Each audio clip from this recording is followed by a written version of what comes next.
Tonight on 12, the family of a hit-and-run victim saying a final farewell as police continue to search for the person responsible for her death.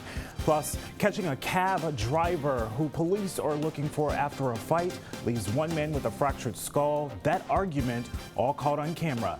News 12 The Bronx starts right now. As local news gets, News 12 The Bronx. And thanks for joining us here on News 12 The Bronx. I'm Kelsey. Right now, police are still looking for the driver that struck and killed a 27-year-old woman in City Island on Friday. Tonight, Gabriela Aguilar Villano's family says goodbye, and our Magdalena Doris is in Parkchester with their message. Maggie, thank you so much. Switching gears here now, it's time to bring in News 12's weather anchor Daryl Green. And Daryl, I suggest we just pack up the cameras and take the show on outside. It's a beautiful day for it. Police are now increasing the reward for information leading to the arrest of the man who shot and killed an aide to Governor Cuomo on Labor Day. Police say Gabbay got caught in the crossfire of a shootout between rival gangs just hours before the West Indian Day Parade in Brooklyn. Gabbay grew up in our borough. He died Wednesday after his family removed him from a respirator. Here's a sketch of the suspected shooter. He's described as being in his late teens or early 20s and was wearing a white t-shirt with a Jamaican flag around his neck. This video released by police shows two men armed with guns running into 1680 Bedford Avenue early Monday morning, just moments after the shooting took place. Police are now offering a $22,500 reward in this case. If you have any information, call Crime Stoppers at 1-800-577-TIPS. The taxi driver seen in this exclusive video of a street brawl is now being questioned by police. As you can see, the other person involved in the fight gets knocked out. Police say it happened Wednesday evening on Jerome Avenue, and the fight between the driver and a passenger was over cab fare. The driver then takes off in his car after the fight. Of course, the driver was wrong.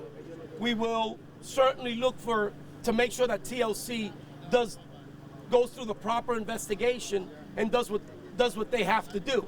But if the driver was right, we don't want him attacked by anyone, because believe me, they're attacked more by passengers than passengers are attacked by drivers. Officials tell us that the passenger suffered a fractured skull and is in critical condition. And welcome back. NYPD officers hit the streets today to meet members of the community. The department says several times a year they host these Meet Your Police events to give Bronxites a chance to get to know the cops who patrol the subways in the area. There's also local community groups on hand to give out information about safety. It's all a part of a greater effort for police and Bronxites to really feel comfortable around each other. Just let them, give them information. If they have questions, we try and do some recruitment. A lot of NYPD's finest are doing a great job, so I think this outreach really helps to connect the community to NYPD. There will be another event just like this one at the Parkchester 6 station next Thursday. Out of the subway lines that run here in the Bronx, which would you say is the worst? Well, if 5 came to your mind, you're right. It was named one of the worst in the entire city. The Strap Hangers campaign State of the Subway report was released today. And to give you some good news, too, the 6 was named one of the best trains in the city. The annual report takes many factors into consideration: service regularity, delays, ability to find a seat, cleanliness. People we spoke to didn't really argue the best and worst. I like the 6 train very much. It's always clean, it's always on time, and there's really not much to complain about. Other than the construction, we have no complaints. The 2 and the 5 are horrible, very slow. I don't like it. They need to do something about it ASAP. But it's working now good. Over the years, it's been on the downfall, so now it's working more faster now. The MTA tells us of all the info in the Strap Hangers campaign report. It's nothing that you can't be found on their website. It also says the data used is outdated. And this brings us to our question of the day. We want to know how you would rate your subway ride. You can vote on our website, news12.com, or check out Channel 612. A little girl kidnapped from right outside her middle school in Manhattan is back home tonight, safe and sound. Police say the 10-year-old was found earlier today. Police say Celine Hicks was taken to the hospital for evaluation. They say she was abducted Wednesday afternoon by her biological mother, who does not have custody. A full investigation into the abduction is underway. It's known for its troubled past, and now one Bronx school campus starting fresh and new. It's one of 93 throughout the city, which is part of the mayor's renewal schools. And already the students and community are noticing a difference. News 12 The Bronx reporter Ray Raimondi has this 12 on your schools report. Following police raids Wednesday in our borough and around the city, the mayor is now announcing a multi-agency strategy to end the sale and use of synthetic marijuana, otherwise known as K2. Several arrests were made Wednesday during the raids and numerous items were confiscated. New initiatives will be put in place now to both reduce demand for K2 and end distribution of the drug. Those initiatives include a public awareness campaign, a K2 summit addressing the dangers of it, and implementation of statewide policies in relation to K2.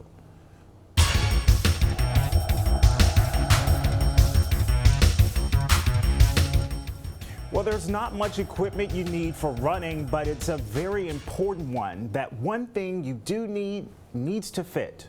If you guess shoes, that's right. And as News 12's Jessica Connington continues to go the distance after running about 500 miles in her old shoes, it's time for new ones. So Brooklyn Running Company helped her find the right fit. Jessica, thank you. To see more of the shoe fitting process, go to our website and click on features. And so many of you have been following Jessica on her journey to the New York City Marathon. If you want to start, make sure to like her Facebook page and go to her Twitter page as well and tell us your running stories with the hashtag 12GoingTheDistance. And staying on exercise, check this out. Drinking a cup of Joe before exercising may give your workout a boost. Research shows that if you're a seasoned athlete, it can even help you burn extra calories. Experts in Japan say the caffeine can improve your circulation, and it's not just helpful with your workout. A study out of Johns Hopkins University shows caffeine also improves memory.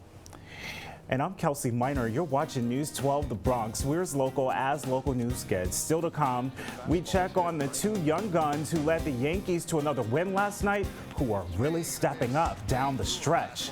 That and more weather on the twos, Daryl.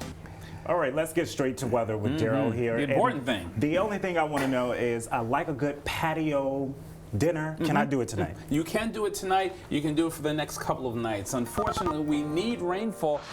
All right, Daryl, thank you so much. From now, the man of the hour is here. Pat O'Keefe, we're talking Yankees baseball, right? Yeah, nice, much needed day off today, and then the city will be electric this weekend with the Subway Series. Yankees at the Mets, biggest one in years. First preseason game is Monday, and we'll see how they're received in Brooklyn. And we will stand by and watch. Thank you so much, Pat. After some delays, a new affordable housing complex is opening up in the Bronx. Belmont Commons is located at 499 East 188th Street, replacing two vacant lots. We were there for the ribbon cutting ceremony today. It's a project the South Bronx Overall Economic Development Corporation, or SOPRO, was behind. The green building features 40 units. The total cost was about $14.3 million. There were some delays due to the rock. The contractor had to cut through it. The building is already filled up, but those who are living there are excited.